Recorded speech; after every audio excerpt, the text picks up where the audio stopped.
Hi there, thanks for joining us. I'm here with Pastor Chad, lead pastor of Freedom Life Church, and we are here following up on this week's service. And this week was a little different.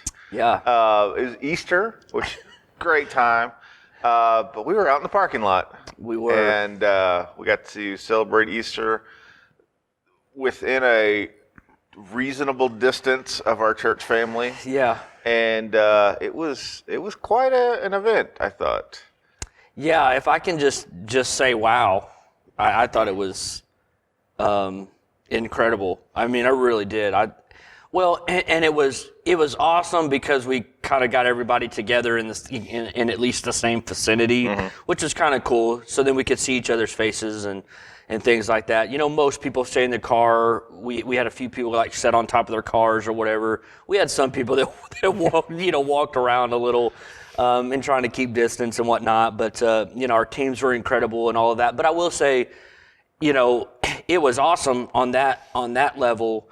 But then I really just feel like it was just good for our hearts, like good for our church family. Yeah. To be able to actually go, we're getting up and we're coming here and we're going to pull into the parking lot and it is different. We are outside. We're still kind of having to keep our distance, can't shake hands, can't hug each other and things like that. But just to worship together in the same space, I thought was just so good for our church. And we had a few that, because of various situations, they couldn't be there or they shouldn't be there, and things like that. But they were still watching, online with us and we're kind of joined in on that. So I just thought the whole day was great. Yeah. I really, I was really, praying for grace for churches all over the place that, Easter was going to get, I mean, if we're honest, like kind of like we were going to get robbed of Easter, and I was I was having a conversation with, one of my family members and we were like, Easter is kind of like the Super Bowl. Yeah. I mean, really, if you think about it, it's like every week is important, every week matters. But I mean, it's a Super Bowl, and we do Christian speak like coach speech, and we're like, no, it's like any other game, or whatever. But it's not. I mean, you get a chance on Easter to really get a chance to minister to people that don't normally. I mean, that's. We always make jokes that they're the creasters, they come out on Christmas and Easter, but that's important. That's important to us because that's our opportunity to share the love of God and the grace found in Jesus to that individual that maybe doesn't normally come out until Easter. And so I mean, it's a big deal. And so I just, really just found myself a lot in the week and weeks leading up to it after we found out that was going to be a thing, just praying that God would give give churches grace and, just help churches through all of that. Yeah. But I thought it was, I'm so glad that we chose to go the route we did and at least on some level bring people together and worship and all of that. It's cool because we have several people from our church that live over in the neighborhood that's kind of like a little bit, southwest of us. And they were like, I was getting text messages, we can hear it from our porch, And so that was really cool, and so, cause we just were able to, just, cover our city in praise and in the word. And I just thought it was incredible. It was very good for our hearts too, I think. Yeah. So. And the neat thing about that is we don't know who heard that. We may have, a whole bunch of new people show up. Yeah, that's doors open up. Yeah, and or some person we don't know, hears the message of the gospel and the resurrection of Jesus, and that somebody loves them, and they're not sinning too much for God to love them, because that was pretty much the essence of what we were talking about. I mean, there's no sin greater than the cross of Christ. And, who knows, maybe they got saved on their front porch, somewhere, some person that we don't know, received the grace of Jesus. Who knows? Yeah. And so I just know that it was good, good for our church. We did have visitors show up, and I don't know if they were driving by and went, what the heck is that? And pulled in, or People. people, let's go there. Or if they, saw it on Facebook or whatever and saw the announcement, and were like, we're going to be there. Yeah. But it was cool, to see some new faces out there, worshiping with us and just kind of jumping on board and being a part of the family. I just think that was super cool. So there was nothing about it that was negative for me. I mean, honestly, there was nothing that I was disappointed in or wish, was better. I just thought, man, this is incredible. It didn't even rain like we thought it would. Yeah, well, and I guess if anything, if I'm going to complain to Jesus about anything, I just said no rain. I didn't say, blazing sun that sunburned my face, as I was preaching in the top of my head, of course. And so you had a hat. And so, I did. I was given a hat. Just whenever I put it on, I was like, I'm not really a floppy, Bill hat guy. I'm not really that. So I thought, man, there's no way I'm going to be able to preach in this and not feel more goofy than I already do most of the time. But it's, it was. I thought it was a great week, but God always seems to go above and beyond whatever you can think or imagine. And so I was just praying for no rain, and He brought sunshine. It was a beautiful day, and so but really we don't have anything to complain about. It was just amazing. Yeah. So I know the last week and this week the mini series of Easter you put together, I know wasn't planned. Yeah. And I certainly don't want to say that you threw it together, because I'm sure you put a lot of thought and stuff into it. But was there, now looking back at it, is there anything that you wish you had put in there that you didn't, or something that you had to take out for time? Well, no, not really. I think this week I will say, Lord willing, we're going to stick with our triumphant King this week. Because there's kind of another aspect of it that I kind of want to talk about and build towards something. So we're as I said, Lord willing, we'll stay in that zone. Because obviously we've got Galatians that I'm kind of chomping at the bit to get back into. But I think we're going to talk a little bit about kind of what's next, what else is happening on kind of the backside of the resurrection and things of that sort. So we're going to talk about that. But as far as Sunday is concerned, I really felt like, I was able to say exactly what I wanted to say, because really I just wanted to look at the aspect of if Christ gets out of the tomb. Now, what we'll say, as I'm saying it, I'm going, well, I almost did a lot of stuff out of 1 Corinthians 15. That was kind of the original thought whenever I started putting this together, was I was going to go, if Jesus has not been raised from the dead, then your faith is in vain. And so, but then the more I looked at it, the more I just kind of wanted to go, your sin isn't more powerful. If He rose, then that means He beat death, and therefore it means He beat sin.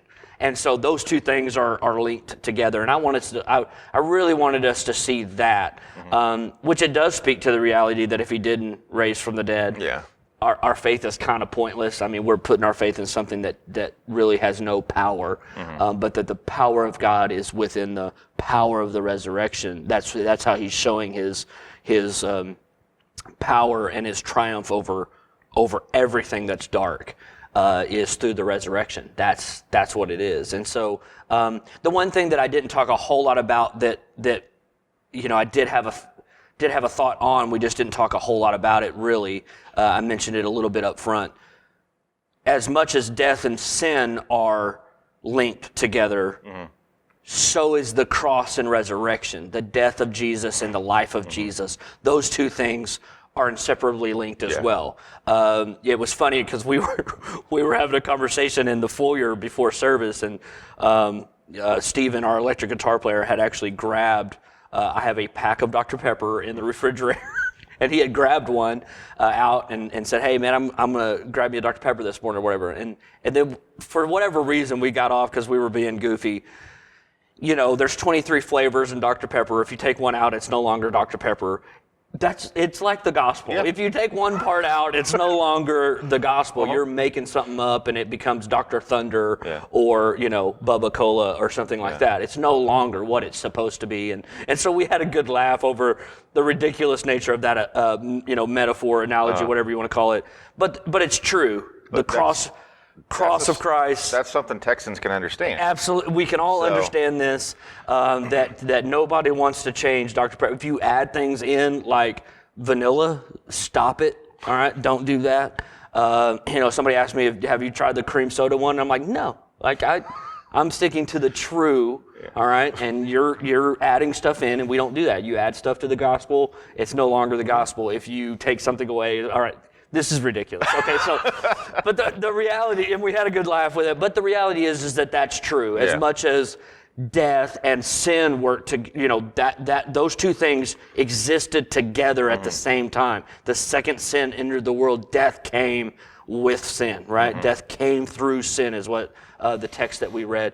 But we get the cross of Christ, the death of Christ, and then the resurrection. You can't have one without the other. You've got to have both. If he just dies, but he doesn't rise again, then he does not pay the price. It doesn't work.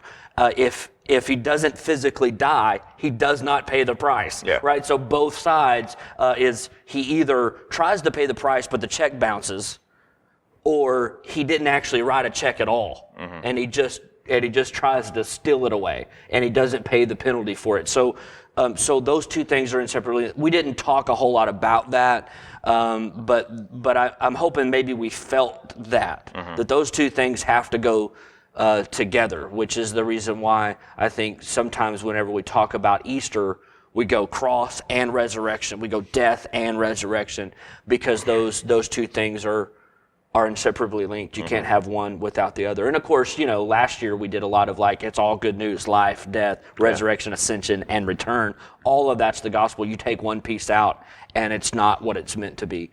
But certainly when it comes to death and resurrection. So again, we didn't talk a whole lot about that, but that was at least an underlining thought that kind of helped to shape what we were talking about on Sunday. So, Well, I mean, all in all, I thought the message was great.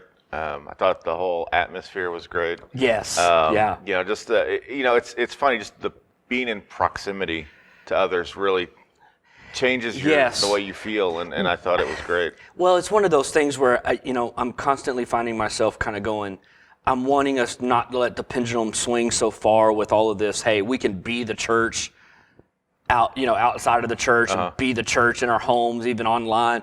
Yes, we can be.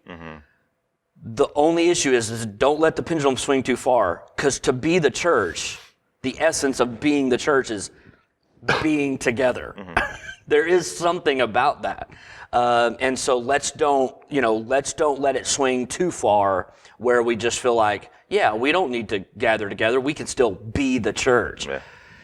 Yes, and here I am again. I feel like I'm being a contrarian, and I'm not trying to be, because I know that there's so many that are out there that's their anthem. We're going to be the church. And yes, I've said that, because I do think it's an opportunity for us to, show our faith in Christ, that it's more than just a building, but that it's in us. Yes. But again, my point from a pastoral perspective is, let's don't let it swing too far, because what really makes us unique, what drives the underground church in a rough part of the world that will kill you if you worship Jesus, what drives them to still gather in the dark somewhere, what drives them, because the essence of being the church is being together. That's what drives the heart of that. And so I'm hoping that this is a renewal of that in us, and really, and we've said it often here and on Sundays, I'm just praying that it just builds that anticipation, and it builds an appreciation. And I think we felt at least the tip of the iceberg of the appreciation of what it means to gather in proximity together, hearing one another's voices, seeing lifted up, seeing one another's hands lifted up, and hearing the word of God in the same area together. It's just, there's something really glorious and amazing about that, and so and we'll talk a little bit about that on Sunday. Ooh, teasers. Teasers. So tune in. Well, if you missed the service this week, I'm sorry, but you can still catch the message on our website. We had some streaming that was done too. You can find that on Facebook. The link to the website should be right below this. And this week, and I think it's 2 weeks still. We're still going to be. Yeah, we're definitely 2 weeks. Stream. Yeah. And then we're just praying that they give the all clear after that, but we'll have to see. So keep an eye on Facebook and all the other ways you get your news. Yeah. And we'll keep you up on what's going on. Yeah. So, do you have anything else?